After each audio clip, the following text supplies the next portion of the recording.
I don't like bullies, but who does anyway? Growing up, I had my share of difficulties with kids in school, but nothing compared to when I moved to Littleton and met the neighborhood scruffs. Starting Columbine High School as a freshman and making new friends was going to be hard enough, but there were also the struggles any teenager faces when moving into a new community. Some kids I met in my neighborhood soon became great friends, and we were always hanging out together. After a while, we eventually ran into these two other kids, Terry and Greg, or Little Romeo as he went by. And right off, we did not get along. Since Littleton is such a small area, we eventually ran into each other and always had problems. Nothing bad, just stupid kids talking shit to one another. The problems escalated though, and for some reason violence came into play. Do you know why people like violence? It is because it feels good. Humans find violence deeply satisfying, but remove the satisfaction and the act becomes, well, hollow.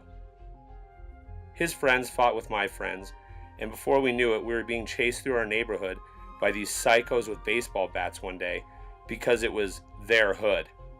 I mean, I understand this mentality in South Central Los Angeles, but in Littleton, Colorado, come on.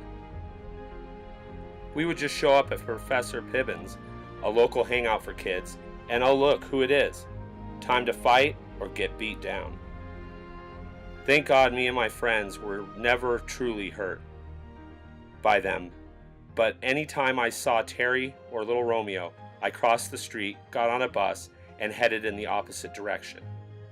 Eventually we stopped seeing them, so we just figured our timing had gotten better, or maybe they just started hanging out somewhere else.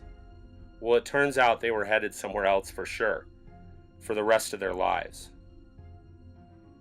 When Greg was 17 and Terry was 18, they got mixed up in a plot to murder these two innocent teenagers over anger and jealousy.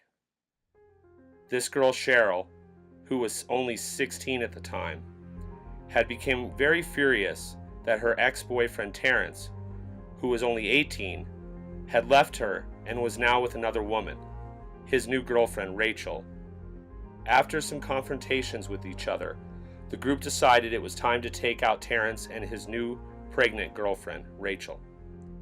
Supposedly, they had no idea Rachel was pregnant, but this was also presented as motive behind Cheryl's increasingly bitterness over Terrence's new relationship, and it eventually came to a head when she found out Rachel was pregnant. So, Cheryl drove Terry, Greg, and another accomplice to Terrence's house and instructed them to take them both out.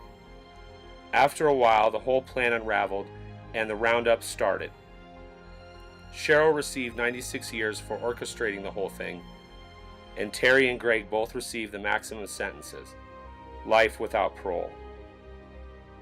Even though Greg was only 17 at the time of the murders, he was tried as an adult. Knowing that these two kids, who used to run around our neighborhood causing trouble and inciting violence, were capable of carrying out such heinous and despicable crimes is beyond my belief. Whatever their motives were, remember that hurting other people for no reason at all only leads to a very lonesome and hollow life.